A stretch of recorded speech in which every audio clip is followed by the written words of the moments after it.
안녕하세요, 여러분. 드디어 이번 학기 마지막 수업이네요. 참, 시간이 빨리 가는 것 같습니다. 우리 코로나 때문에 그 이번 2020년 1학기 수업도 2주 늦게 시작했는데다가 또 비대면을 이렇게 시작을 하면서 어째 보면은 저희 여러분들도 막 되게 당황스럽고 이런 게 있었겠지만 저희 학교하고 우리 교수님들도 많이 이렇게 당황을 많이 했습니다.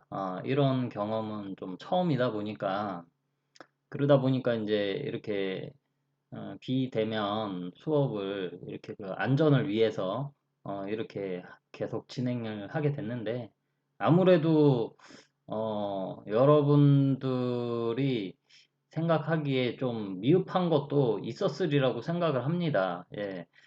왜냐면 일단은 여러분들도 그렇고 저희도 처음 이렇게 하는 거고 이렇게 영상 촬영을 매주 해서 이렇게 여러분들과 이렇게 만난다는 게 참 어째 보면은 한계가 분명히 존재를 합니다. 예. 왜냐면 원래 우리 이런 교육이라는 것은 쌍방향 수업을 진행을 해야 됨에도 불구하고 직접 얼굴을 보지 않고 어째 보면은 단방향 방식의 이제 수업을 진행을 하니까 저도 참 이렇게 지금도 영상을 찍고 있지만 저도 참 제가 이렇게 얘기를 하고 있는데 여러분들이 표정이라든지 여러분들이 얼마나 이해를 하고 계신지 이거를 제가 알 수가 없잖아요. 그렇죠?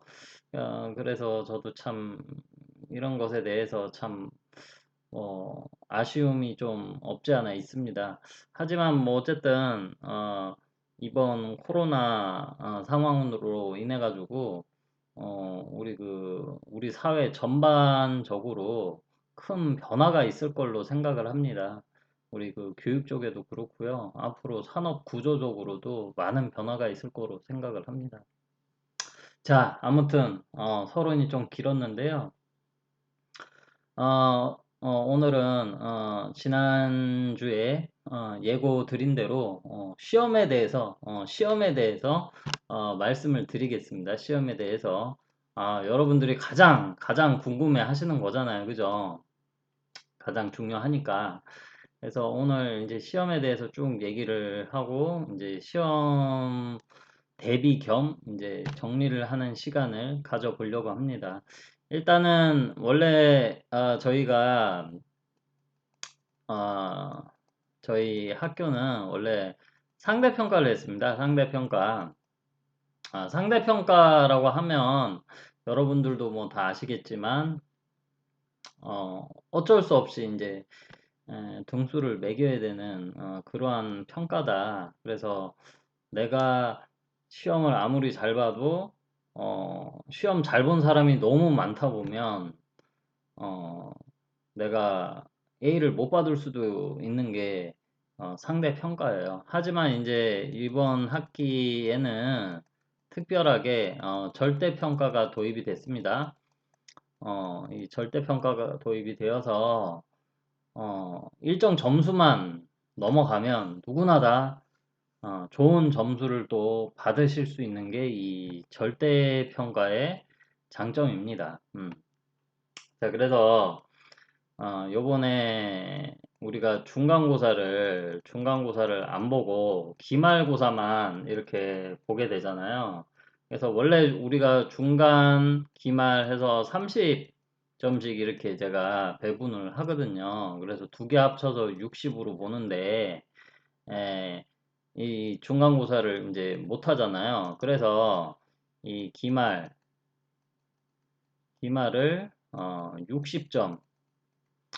60점 만점으로 이렇게 일단은 책정을 했고요. 아마 대부분의 다른 교수님들도 기말고사 시험 배점을 이렇게 중간고사를 못 봤기 때문에 이렇게 높게 책정을 대부분 많이 하셨으려고 생각을 합니다. 자, 그러면 이제 여러분들이 이제 또 불만이 터질 수도 있죠.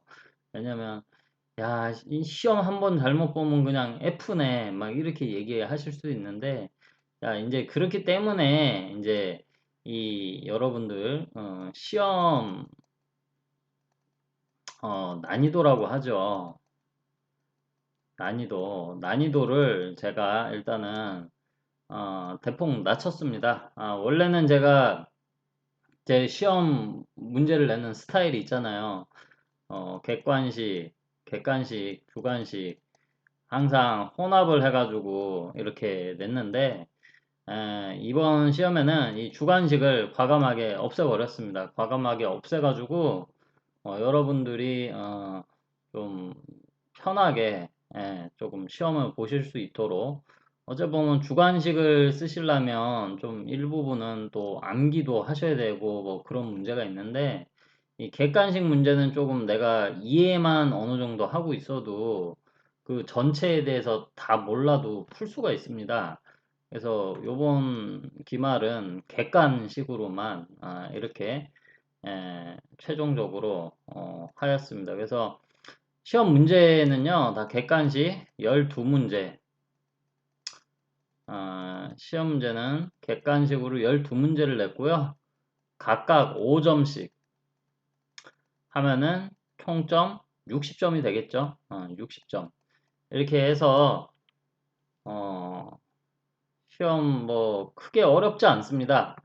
그래서 또 아까 말씀드린 대로 여기에 대해서 또 부담을 많이 가지기 때문에 오늘 이 시간에 제가 특별히 예전에는 제가 그냥 총정리해주고 끝났는데 오늘은 특별히 이제 시험이 이제 나올 법한 부분 위주로 이렇게 딱 집어가지고 좀 보는 이런 시간을 가질 테니까 이전에 여러분들이 혹시나 영상을 키시고 어, 이때까지 수업은 다 졸거나 틀어놓기만 하셨다 하더라도 지금 이 영상은 여러분들이 좀 시청을 잘 하셔가지고 또 내가 놓쳤다 싶으면은 또 반복하셔가지고 어디가 시험이 나오는구나 이 부분을 내가 집중적으로 좀 공부를 해야지 이렇게 하시면은 여러분들 모두 좋은 점수를 다 받을 수가 있습니다. 왜냐하면 이번 1학기는 절대 평가를 하기 때문입니다. 예. 자, 그러면 이제 귀를 쫑긋 세우시고 잘 청취를 해 주시기 바랍니다. 자, 1장부터 8장까지여가지고 양은 많아요. 양은 많은데 그 제가 특정 범위를 찍어 드릴 테니까 이렇게 보시면 될 것 같아요. 자, 일단은 우리가 1장에서 우리가 노인 전체 전반적인 이제 노인에 대한 정의라든지 뭐 여러 가지 백그라운드 노인 복지를 얘기하기 이전에 백그라운드에 대해서 우리가 배우는 시간을 가졌었는데요. 여기서 뭐 다 뭐 100세 인구가 많아지고 있다. 뭐 이런 건 쭉쭉쭉쭉 보시면 되고요. 그래서 노인에 대한 정의도 나와 있고 뭐 이렇게 쭉 나오게 되는데 우리가 좀 여러분들이 좀 유심히 보셔야 될 부분들이 몇 군데가 있습니다. 어디냐면요. 우리가 그 노인 인구가 그 한 나라가 노인 인구가 얼마나 많은지를 이렇게 딱 하는 이제 변화 속도를 측정하는 기준이 있다고 그랬잖아요. 그래서 그 1단계 레벨이 고령화 사회, 그다음에 2단계 레벨이 고령 사회, 그다음에 3단계 레벨이 초고령 사회라고 합니다. 그래서 전체 인구 대비 노인 인구 비율이 몇 프로가 되냐 그거의 기준을 나타내는 게 이제 이 3단계로 이제 표현을 합니다. 그래서 첫 번째 단계는 고령화 사회입니다. 고령화 사회. 고령화 사회는 7% 이상. 럭키 넘버 7, 7% 이상, 14% 미만. 14% 미만은 14% 전까지를 얘기하는 거겠죠. 자, 그리고 2단계는 여기서 화가 빠져요. 화가 빠지고 이제 2단계는 고령사회예요. 고령사회는 7%가 아니고 더블이 돼요. 더블 돼서 14%, 14% 이상 14%가 포함이 되는 거죠. 그리고 20% 미만 20% 전까지 얘기를 하는 겁니다. 자, 그래서 그 다음에 이제 마지막 3단계가 초고령사회. 여기 2단계의 고령사회에 이 초자만 하나 더 붙었죠. 이 초고령사회는 몇 프로? 20%. 20%다. 그래서 우리가 외우기 쉽게 하시려면 7, 14, 20에서 7 럭키 넘버 곱하기 2 하면은 14잖아요. 거기다 7 곱하기 3 마이너스 1, 21인데 거기서 1만 뺀다 생각하고 20. 이렇게 숫자로 여러분들이 이렇게 외우시면은 좀 더 편리하실 것 같아요. 그래서 다시 정리해드리면 고령화 사회는 7% 넘어가면 고령화 사회구나. 그리고 두 번째 단계 고령사회는 14% 넘어가면 이제 고령사회구나. 그 다음에 마지막 3단계 초고령사회는 노인인구 비율이 20%가 넘어가면 여기 초고령사회에 진입을 했다. 이렇게 표현을 한다라는 것을 여러분들이 좀 기억을 하시면 될 것 같아요. 자, 그 다음에 우리가 우리나라의 노인 문제에 대해서 얘기를 했었었죠. 노인 문제에 대해서 얘기를 했었는데, 그, 노인 문제를 얘기하기에 앞서서 우리가 노인에 대해서 좀 이해를 잘 하려면 우리가 그 사람들의 이때까지 살아왔던 시대적인 백그라운드를 알아야 된다. 그 사람들이 어떤 삶을 살았고, 그 사람들이 그 시대가 어떠한 상황이었었는지도 우리가 이해를 해야 된다라는 거죠. 그래서 우리가 크게 지금 현재 뭐 70대, 80대, 90대, 100세 에 넘어가신 기존 노인 세대. 그 다음에 기존 노인 세대의 자녀가 되는 베이비 부모 세대. 그 다음에 베이비 부모 세대의 자녀가 되는 에코 세대. 그리고 여러분들 같은 경우 밀레니얼 세대인데 뭐 굳이 여기 넣지는 않았습니다. 자, 어쨌든 그래서 우리가 이 그 노인의 문제에 대해서 접근을 할 때 이 기존 노인 세대의 특징과 베이비 부머 세대의 특징과 에코 세대의 특징에 대해서 우리가 살펴봤었는데요. 여러분들이 조금 유심히 보셔야 될 부분들은 이 부분이에요.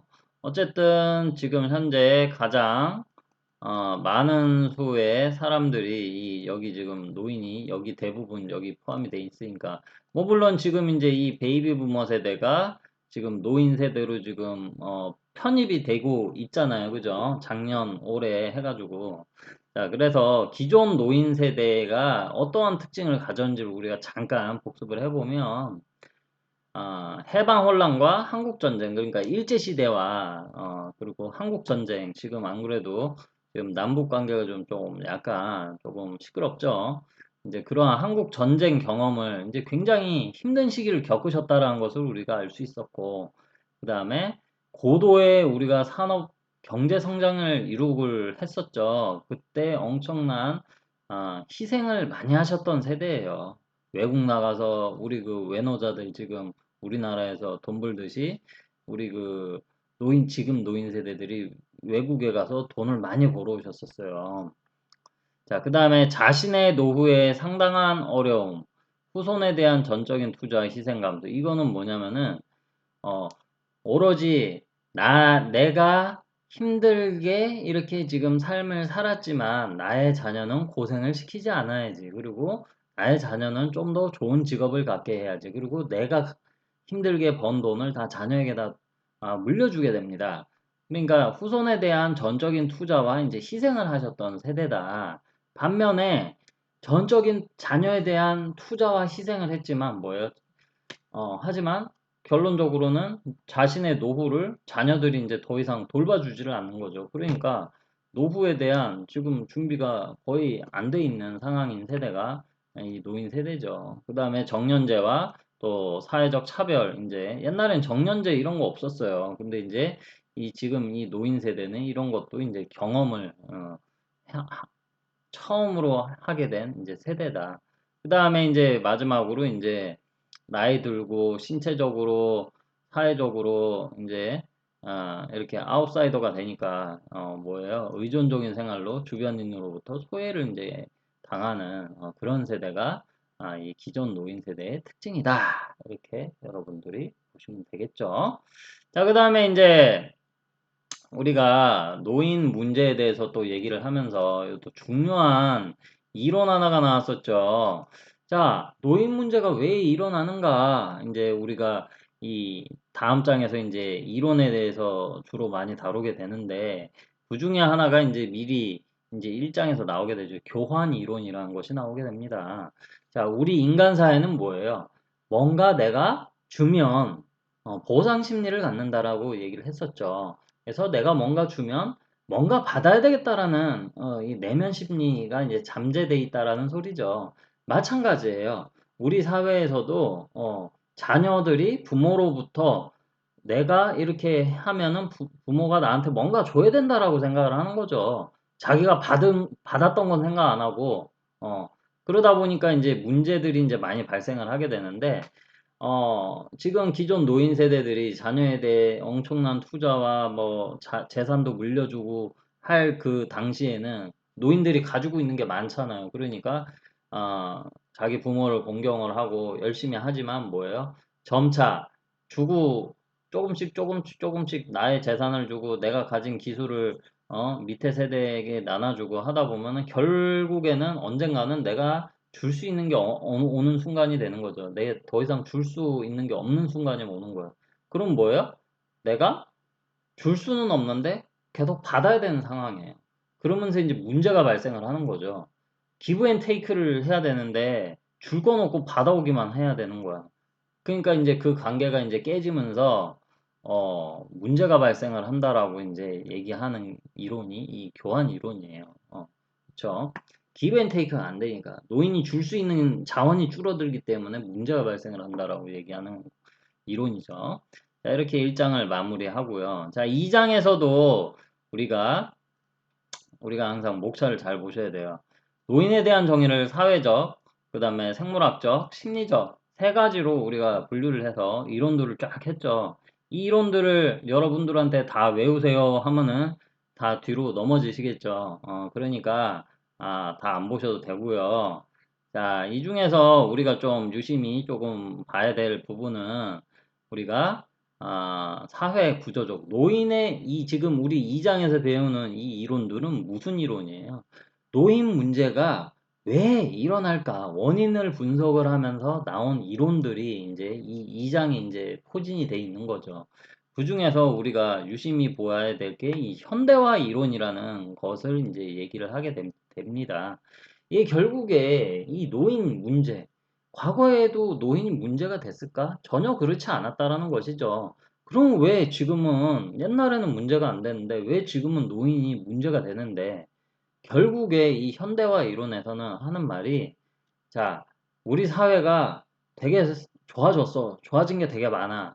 하지만 결국에는 이게 노인들에게는 안 좋은 쪽으로 이제 사회가 발전을 했다라는 것이죠. 그래서 노인 문제라는 것은 사회 구조적인 문제다라고 얘기를 하는 게 현대화 이론이에요. 그러면서 얘가 이제 여기 표로 이제 표현을 하게 되죠. 자, 우리가 현대화 이론에서는 이러한 건강기술 발전, 경제적 기술 발전, 그 다음에 대중교육 확대, 도시화와 같은 우리 생활을 굉장히 윤택하게 해주고 우리 인간 사회가 살기 굉장히 좋아졌어요. 사람도 더 오래 살고 의학기술 발달되니까 사람도 잘 안 죽고요. 그죠? 그리고 교육도 누구나 다 균등하게 더 많이 그래서 여러분들도 다 여러분들 세대는 지금 뭐 97%가 대학을 진학을 하시잖아요. 그죠? 예, 그리고 도시화가 되면서 굉장히 그 도시들이 최첨단 막 이래 되고요. 다 장점이 있어요. 그런데 이제 이게 쭉쭉쭉쭉 이제 이렇게 가다 보면 뭐 어떻게 돼요? 결국에는 노인들은 사회 심리적으로 이제 소외를 당하고 있더라라는 것이죠. 우리가 딱 보기에는 번드르하게 진짜 우리 사회가 먹고 살기 좋아지고 수명도 길어지고 시간도 많아져가지고 좋은데 근데 이게 노인들에게는 안 좋게 작용을 하더라. 결국에 이것은 사회 구조가 어? 노인을 이제 문제시 하게 돼서 이제 이렇게 됐다라고 이제 얘기를 하는 게 현대화 이론에서 얘기를 합니다. 사회 구조 변화에 초점을 맞추고 있는 이론이에요. 자, 그 다음에 뭐 여러 가지 이론들이 뭐 쭉 나오게 됩니다. 뭐 가볍게 봐주시고 넘어가시면 됩니다. 자, 그 다음에 이제 우리 그 3장에 이제 노인복지 실천이 나오는데요. 이 3장에서는 이제 우리 실질적인 이제 노인복지를 그러면 어떻게 하는데 우리가 처음 노인들을 만날 때 어떻게 시작을 하냐? 그래서 우리가 노인복지 실천 과정이 나오고요. 실제 어 우리 여러분들 실천론, 실천 기술론 배우시잖아요. 그 실천 과정에서 실제 노인들이랑 대화를 할 때 어떤 기법을 쓸 거냐, 질문을 어떻게 할 건데, 어떻게 들어줄 건데에 대한 얘기가 이제 여기서 나오게 되죠. 그러면서, 그러면서 우리가 여기를 유심히 봐야 될 부분만 이렇게 좀 찝을게요. 어, 여러분들이 좀 유심히 보셔야 될 부분들은 일단은 기본적으로 우리가 그 노인을 대할 때 기본적으로 이제 깔고 가야 되는 이제 지침을 먼저 여러분들이 좀 아셔야 돼요. 기본적으로 깔고 가야 되는 거. 뭐 해야 돼요? 클라이언트를 우리가 어떻게 해야 돼? 장애인이든 아동이든 노인이든 다 똑같죠. 존중해야 되는 거예요. 그들을. 노인을 존중하면서부터 시작을 해야 된다. 노인이 신체적으로, 심리적으로 위축이 돼 있다고 해서 그들의 단점을 보는 게 아니다라는 것이죠. 단점을 보지 말고 그 사람 있는 그대로 한 인간으로서 이렇게 보고 이렇게 접근을 해야 된다. 네. 자, 그걸 얘기를 하는 거예요. 자, 그래서 첫 번째는 클라이언트를 존중해야 된다. 존중해야 된다. 자, 그 다음에 두 번째는 뭐예요? 클라이언트의 강점. 아까 제가 앞에서 잠깐 얘기했지만 단점을 보기보다는 강점. 뭐 하나라도 이분에게 이제 뭐 재산이 많은 것도 강점이 될 수도 있고 가족 간의 관계가 좋은 것도 강점이 될 수도 있고 한 거예요. 뭐 하나라도 강점이 될 만한 것들을 우리가 찾아줘야 되는 거예요. 자, 그 다음에 노인들도 자신의 독립성을 유지하려고. 다시 말해가지고 노인이라고 해가지고 항상 누군가의 보호만 받아야 되고 누가 해줘야 되고 개인 프라이버시도 지켜지지 않는 그런 삶을 살아야 되는 게 아니다라는 거죠. 노인들도 나가서 돈 벌고 싶어 하시고요. 내 재산 내가 관리하고 싶어 하시고요. 어, 내가 먹고 싶은 거 먹고 싶고 내가 사고 싶은 거 사고 싶은 거예요. 그게 똑같다는 거죠. 우리 그 나이가 들었다고 해서 그런 거 못하는 게 아니다라는 거죠. 그래서 노인들도 자신의 독립성을 유지하려고 한다. 자, 그 다음에 네 번째는 뭐예요? 아무래도 나이가 들게 되면서 우리 그 시력과 청각 이런 것들이 점차 감퇴가 되잖아요. 그러다 보면 우리가 어떻게 해야 돼요? 우리 현장에 있는 노인복지 현장에 있는 분들은 그분들에게 메시지, 말을 전달을 할 때 명확하게 어려운 말 쓰면 안 돼요. 쉬운 말로 간단하게 명확하게 반복적으로 얘기를 해드려야 돼요. 잘 안 들리시거든요. 그러면은 어르신 이거를 이렇게 하세요. 어렵게 얘기하시면 안 돼요. 명확하고 반복적으로 이제 말하는 것이 중요하다는 거. 그리고 우리가 클라이언트의 특성에 맞게 우리가 이렇게 전달을 해줘야 된다는 소리죠. 자, 그 다음에 마지막으로 자, 노인 학대와 방임, 특히 자기 방임 지표에 주의를 기울인다. 자, 노인 학대 우리 되게 중요하죠. 노인 학대 받고 있는지 우리 가족 안에서 노인 학대가 많이 일어난다고 그랬었잖아요. 자, 그리고 방임 뭐 일부러 뭐 밥 안 주고 막 이런 것도 방임이에요. 꼭 때리고 욕해야지만이 노인 학대가 아니에요. 방임도 노인 학대예요. 그리고 자기 방임도 노인 스스로 자기를 이제 학대하는 거예요. 일부러 밥 안 먹고 일부러 안 씻고 일부러 집 엉망으로 해놓고 사는 거 그런 것도 우리 사회복지사들이 사회복지 쪽에 있는 사람들은 잘 봐야 된다 이런 얘기를 하고 있습니다. 자, 그 다음에 이제 노인복지 실천 과정. 이거는 여러분들 실천론, 실천 기술론에서 기본적으로 다 배우시는 거니까, 이런 거는, 자, 간단하게 그냥 넘어가 버렸습니다.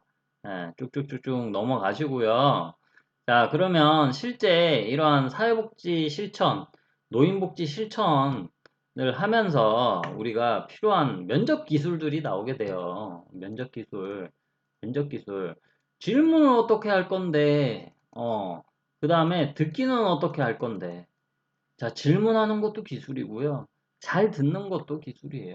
자, 그래서 이제 여기 질문 기법과, 듣기 기법들이 이제 여기서 나오게 되죠. 자, 그래서 뭐 쭉 보시고요. 근데 이제 우리가 질문 기법, 뭐, 개방형, 뭐, 폐쇄형, 이건 다 잘 아세요. 근데 이제 듣기 기법을 이제 조금, 약간 이제 조금 어려워하시는 분들이 계셔요. 자, 첫 번째, 제 기술이 있습니다. 지금 듣기 기법이에요. 듣기 기법. 경청 잘 들어주는 거예요. 자, 제 기술이라는 기법과, 그 다음에 두 번째, 재구조화. 그 다음에 이제 요약이 있어요. 자, 요걸 한번 보도록 할게요. 재기술은 뭐야? 어르신이 했던 말을, 어, 다시 한번 말해주는 거예요. 요약이랑 틀립니다. 요약은 뒤에서 얘기해 주겠지만, 자, 중간에 어르신 말 쭉 듣고 있다가, 어르신이 했던 말을요, 가급적이면 어르신이 말한 것처럼 똑같이 다시 한번 얘기해 주는 거예요. 그러면은 클라이언트가, 화가 나 있거나, 뭐 욕구가 지금 막 짜증이 나는 상태인데, 얘가 내 말을 잘 들어주고 있구나. 이렇게 인식을 하면서 그 화가, 풀어질 수도 있다는 것이죠. 그냥 건성으로 예 하는데 어르신이 자네 내가 하는 말 듣고 있나? 예, 듣고 있죠. 그럼 자네 내가 했던 말 얘기해봐. 얘기 못하면 곤란하다라는 것이죠. 예. 그래서 이 재기술이라는 것은 내가 적극 경청하고 있다라는 것을 어필을 하는 기술인데 어르신이 말한 것을 다시 한번 해주는 거. 자, 그 다음에 이제 두 번째는 리프레이밍, 그러니까 재구조화. 그러니까 어르신 무슨 말씀을 하시면 그게 이제 굉장히 부정적인 것들이 이제 많이 담겨 있는 경우들 있잖아요. 그런 것을 다시 또 재기술을 해주면 어떻게 돼요? 부정적인 게 더 강화가 되겠죠. 그러면 안 되니까 부정적인 거를 너무 많이 말씀을 하시게 되면 그걸 듣고 내가 조금 어, 관점을 전환을 해서 어르신이 긍정적으로 생각을 하실 수 있게끔 내가 다시 재구조화해서 말씀을 드리는 게 이제 재구조화다. 이렇게 얘기를 해주시면 될 것 같습니다. 그래서 재기술과 재구조화. 그 다음에 이제 마지막 요약. 요약은 뭐예요? 자, 아까 앞에서 했던 재기술이랑 비슷하게 생각을 하실 수도 있지만 재기술은 똑같이 얘기를 해주는 거고 요약은 서머리, 우리 시험, 지금 여러분들 이제 시험 공부하잖아요. 그쵸? 핵심적인 것만 딱딱 집어가지고 하잖아요. 예, 이거에 이제 요약인 거예요. 어르신 얘기 듣고 어르신 했던 얘기 중에서 이제 키포인트를 집어서 딱딱딱 정리를 해서 이해하기 쉬운 용어와 문장으로 만들어서 얘기를 해드리는 거죠. 자, 그게 이제 면접 기술의 듣기 기법이다. 이렇게 여러분들이 기억을 해주시면 될 것 같습니다. 그 다음에 뭐 저항 뭐 이런 것들은 쭉 간단하게 그냥 여러분들이 가볍게 봐주시면 될 것 같습니다. 자, 그 다음에 이제 5장에서는 노인의 소득 보장에 대한 얘기가 나오게 됩니다. 자, 우리 뒤에서 쭉 나오는 게 이제 결국에 뭐예요? 노인을 위한 우리 국가의 정책이 뭐가 있냐? 자, 소득 보장, 노인을 위한 소득 보장이 있을 거고, 그 다음에 고용보장이 있을 거고, 그 다음에, 건강보장이 있을 거다. 이 세 가지를 우리 국가에서 노인을 위한 여러 가지 정책을 피고 있다라고 이제 얘기를 하면서 요걸 하나하나 이제 얘기를 하게 됐었죠, 우리가. 자, 그 중에 이제 소득 보장을 하는 게 이제 뭐 직접적, 간접적이 있다 쭉 얘기를 했죠. 자, 그런데 우리가 이 다층 구조를 하고 있는데, 자, 우리 아무래도, 여기 대부분 우리나라에 이제 나중에 여러분들도 이제 대부분 이제 연금이라는 것을 이제 나중에 타시게 될 거잖아요. 그죠? 이제 우리가 종류가 국민연금, 뭐 공무원연금, 군인연금, 사학연금 뭐 이런 것들이 있다. 뭐 이건 다 아시잖아요. 자, 그런데 이제 이 중에서 여러분들 좀 유심히 보셔야 될 건, 자, 국민연금 가입자 가장 많잖아요. 국민연금에 가입자 종류가 있어요. 가입자 종류. 사업장 가입자, 지역 가입자, 임의 가입자, 임의 계속 가입자. 이거 종류만 알아서 안 되고요. 이 종류가 뭐 어떨 때 적용이 되는지를 우리가 아셔야 되겠죠. 자, 이거는 여러분들이 사회복지를 하시지 않아도 이거는 근로자이시거나 뭐 나중에 사장이 되시거나 할 때 이거는 기본적으로 다 알고 계셔야 되는 거예요. 상식적으로. 자, 사업장 가입자가 뭐예요? 가장 많이 가입이 돼 있는 가입자 유형이에요. 사업장 가입자. 근로자들이 다 사업장 가입자예요. 근로자들. 자, 그 다음에 이제 지역 가입자는 뭐예요? 지역 가입자. 근로자가 아닌데 근로자는 아니지만 소득이 있는 사람들. 어, 근로자는 아닌데 소득이 있는 사람 누가 있어요? 사장님들이 있을 거고 프리랜서 이런 사람들 있잖아요. 그쵸? 지역가입자. 돈은 안 버는데 재산이 많은 사람도 지역가입자가 됩니다. 자, 이런 식으로 사업장 가입자, 지역가입자는 소득이 있는 사람들이 이제 가입이 이제 되는 형태의 가입자다. 자, 그 다음에 이 두 가지는요, 뒤에 나오는 임의가 붙는, 이 두 가지는 조금 예외적인 상황들을 이제 적용을 해서 하게 되는 건데요. 첫 번째 임의 가입자는 뭐예요?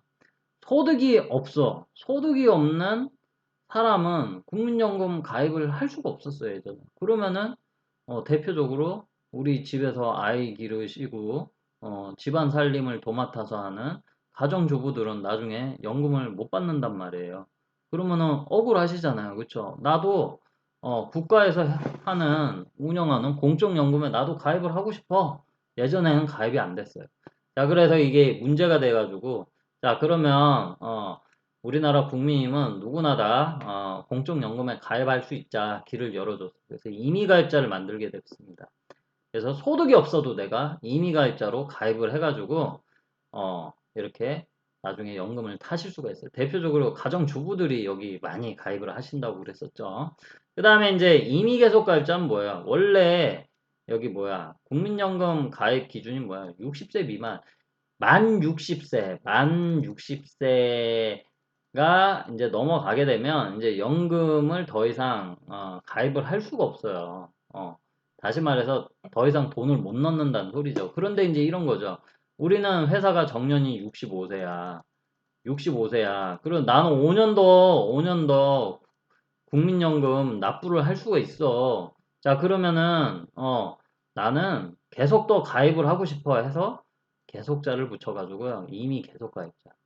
그러니까 60세가 이제 넘어가게 되면 이게 끝나게 되는데, 최대 65세까지, 나는, 65세까지 나는 돈을 계속 더 넣어서 가입 기간을 늘려서 나중에 연금 많이 받을 거야. 이런 분들이 이미 계속 가입자를 하시게 됩니다.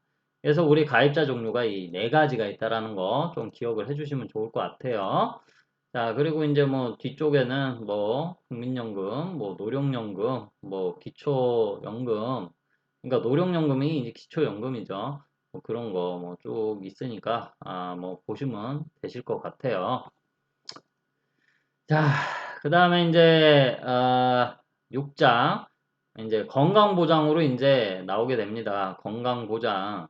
이제 예전에는 그냥 단순하게 이제 의료보장 했는데 이제 의료를 이제 넘어서서 건강으로 이제 가게 되는 거죠. 의료는 좀 뭐라 그래야 되지? 조금 뭐 아플 때만 혜택을 보는. 그런데 이제 건강 보장을 해주면 뭐야? 아프기 전부터 예방 차원에서 접근하는 여러 가지가 있다. 자, 그래서 지금 현재는 우리나라 국민들, 노인들에게 건강 보장을 해주는 게 건강보험과 그다음에 노인장기요양보험이 있다고 그랬습니다.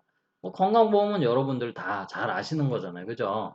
그런데 이제 노인장기요양보험은 이제 2008년도에 처음 시행이 되었다. 이제 시행된 지 이제 10년이 넘었죠.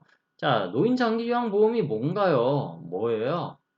자, 여보, 이거는 뭐 7월에 시행이 됐다. 이건 솔직히 뭐 모르셔도 상관없어요.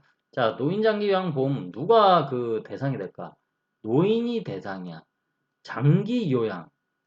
노인이 되면 뭐예요? 어, 여러 가지 이유로 노인성 질환들 노인성 질환들을 이제 앓고 계시는 분들이 이제 많아지시잖아요. 뭐 치매, 파킨슨, 뭐 중풍 이런 거 있잖아요. 그죠? 그런 걸로 인해서 뭐예요? 일상생활과 일상생활, 그냥 신체 활동이나 가사 활동, 집에서 식사하시고 화장실 가시는 거, 목욕 하시는 거, 외출하시는 게 잘 안 되잖아요. 그죠? 그러면은 그거를 누가 했어요? 가족이 했는데 지금 가족이 할 수가 있어요? 가족이 하기 힘들잖아.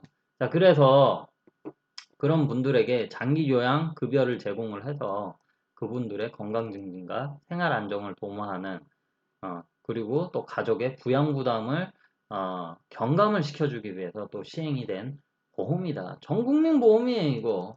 근데 이제 여러분들은 지금 해당이 안 되지.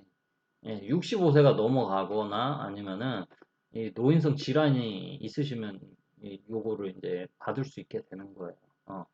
자, 그래서 이런 거, 좀 기억을 좀 잘 해주시면 좋을 것 같아요.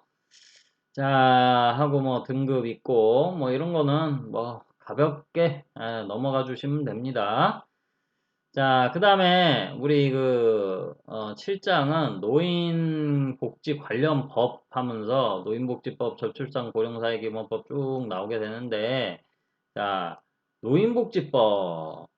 가장 중요한 거죠. 우리나라는 참 웃기게도 1981년도에 노인복지법이 처음 생겼어요.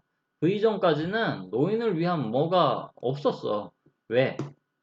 노인이 딱히 뭐 문제가 됐던 적이 없었거든요. 그 숫자도 많지도 않고 전체 인구 대비 노인이 차지하는 비율이 크지도 않았기 때문에 별로 중요하게 생각하지 않았어요.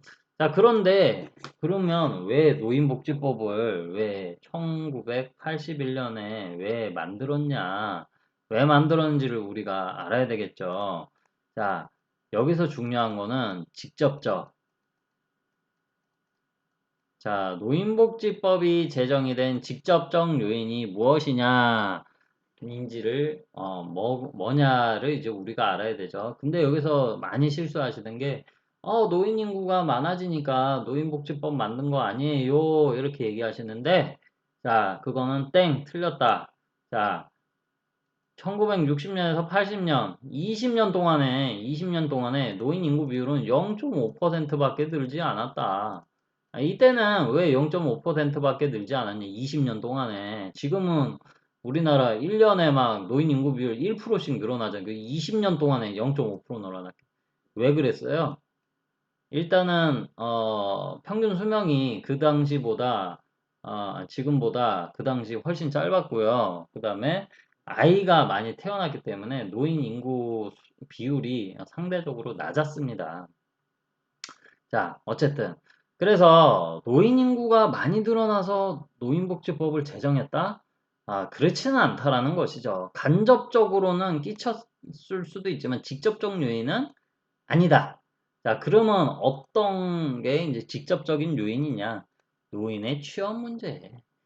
이제 우리나라가 뭐야 1차 산업, 2차 산업, 3차 산업 대부분 이제 농업에 이제 종사를 하시다가 80년대 이래 넘어오니까 농업에 종사하는 그런 분들의 대부분인데 그분들이 이제 더 이상 이 산업 구조가 이제 2차, 3차 산업으로 넘어가니까 먹고 살 길이 없는 거야. 노인의 취업 문제를 해결해주기 위해서라도 이제 노인복지법을 이제 만들게 됐다라는 것이고요. 그 다음에 가족의 부양의식도 점차 변화가 됐다라는 것이죠. 이제 산업화, 고도 산업화가 되면서 대가족에서 소가족, 그리고 이제 장남 위주의 이런 방식에서 모든 자녀, 그리고 도시화, 뭐 이런 식으로 부모와 이제 떨어져 살다 보니까 가족 부양의식도 많이 약화가 되는 거죠. 내가 부모를 반드시 모셔야 되나? 내가 아들이 다 해야 되나? 우리 그 여동생들도 있는데 다 같이 똑같이 해야지.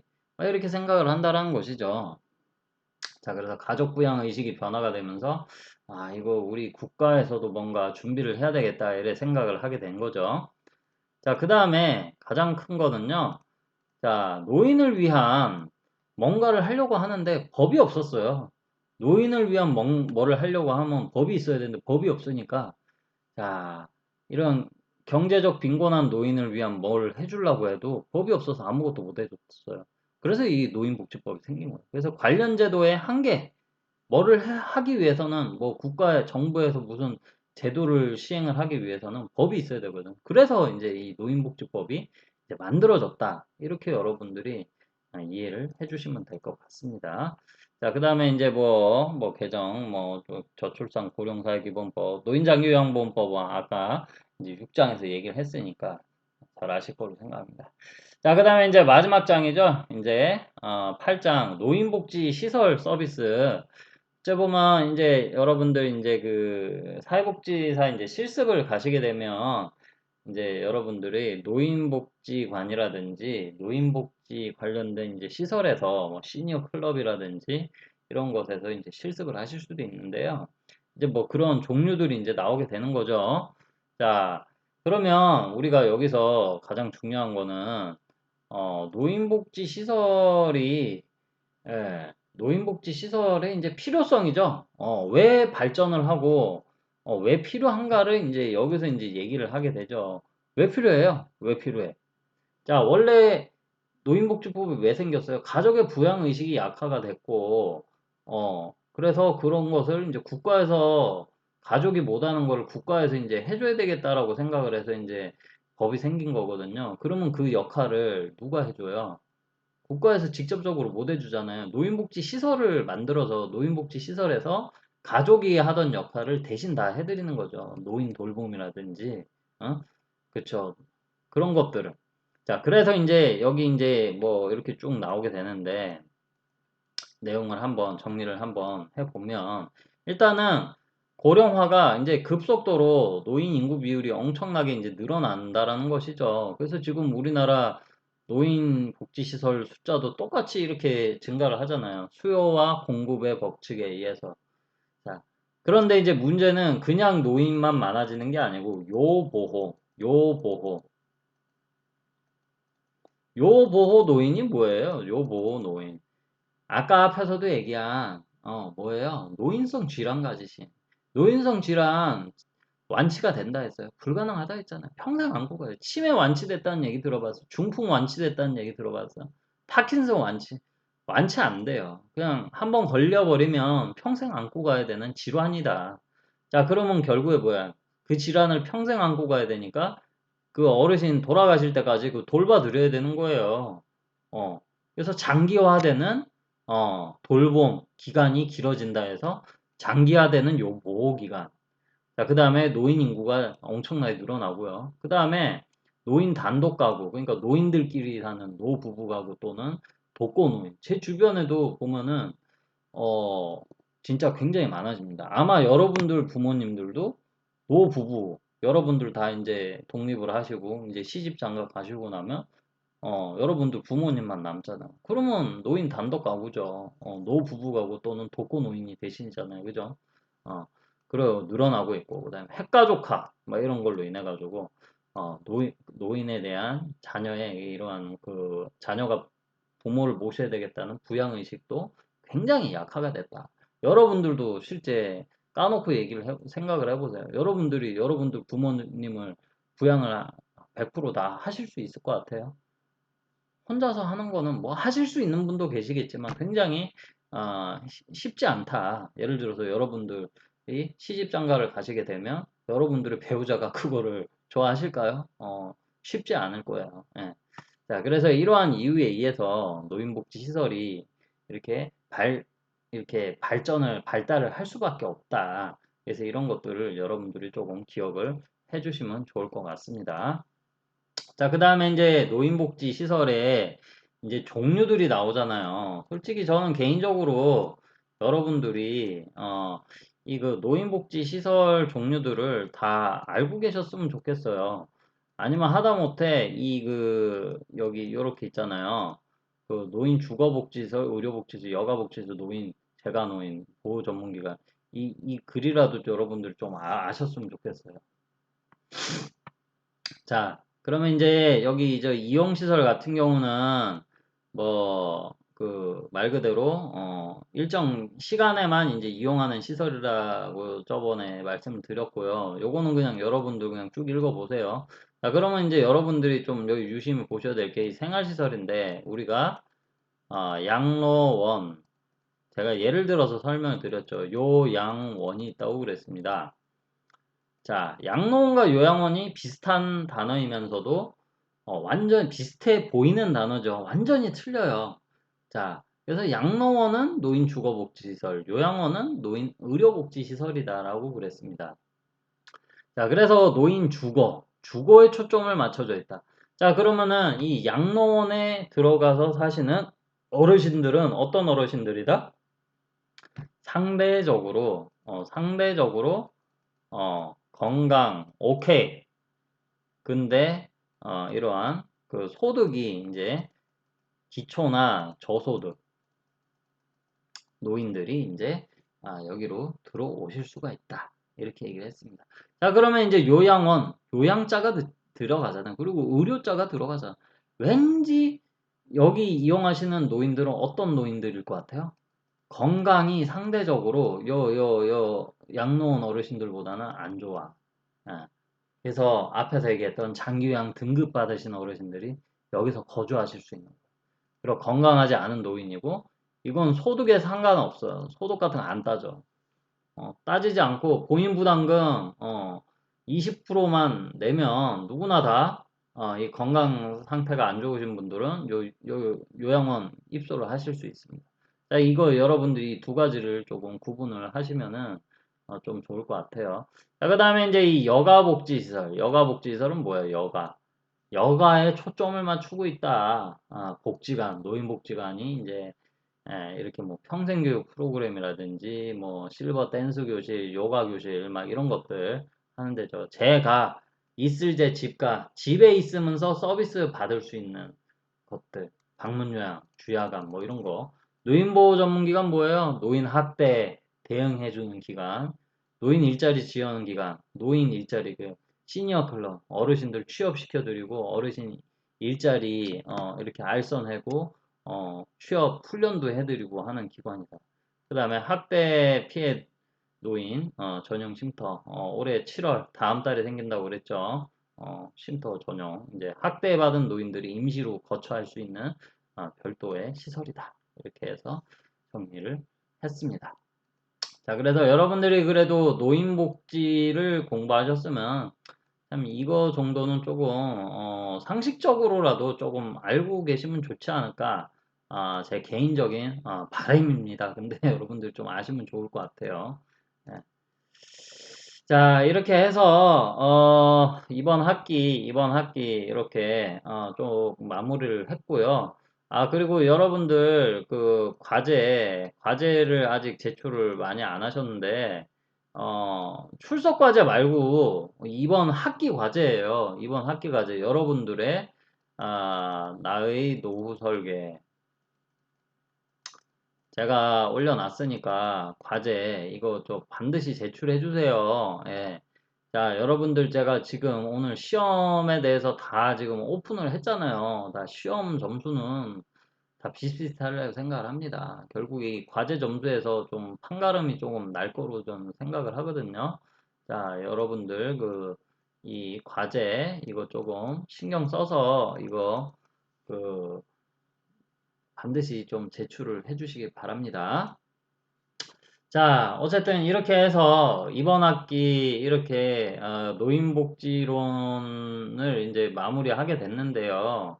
뭐 우리가 제 마음 같아서는 이 뒷부분에 있는 내용들도 다 봐야 되겠지만 한 학기 동안에 이거 모든 것을 다 한다는 것은 조금 쉽지 않은 일이고요. 그다음에 요번에 또 코로나라는 상황이 있다 보니까 또 그런 것도 있고 그다음에 저희 개인적으로는 여러분들이 아시려고 하면 좀 제대로 아셔야 된다라는 주의이기 때문에 뭐 굳이 뭐 진도를 쭉 100% 나가지는 않습니다.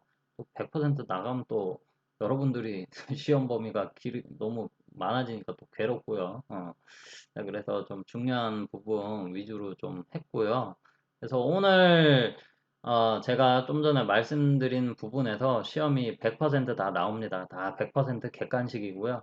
그래서 여러분들이 시험에 대한 부담은 가지지 않으셔도 되니까 마음 편하게 시험 보시면 되리라고 생각을 합니다. 아마 딱 시험지 받아보는 순간 조금 공부하신 분들은 거의 뭐 10분 안에 다 푸실 수 있으리라고 저 개인적으로는 생각을 합니다. 자, 아무튼 여러분들 수고 많으셨고요. 이제 시험이 끝나고 나면 이제 바로 방학이고 이제 또 실습도 나가고 하시게 되는데요. 참 이게 좀 코로나라는 게 빨리 또 잠잠해져야지 다음 학기 때 여러분들 또 얼굴 뵙고 이렇게 인사를 했으면 좋겠는데 좀 뭐 아무쪼록 여러분들 어, 한 학기 동안 수고 많으셨고요. 이긴 여름도 여러분들 건강 관리 잘 하셔가지고 또 다음 학기에 또 밝은 모습으로 좀 얼굴도 보고 하는 시간을 가졌으면 좋겠습니다. 자, 아무튼 여러분들 한 학기 동안 정말 수고 많으셨습니다. 예, 감사합니다.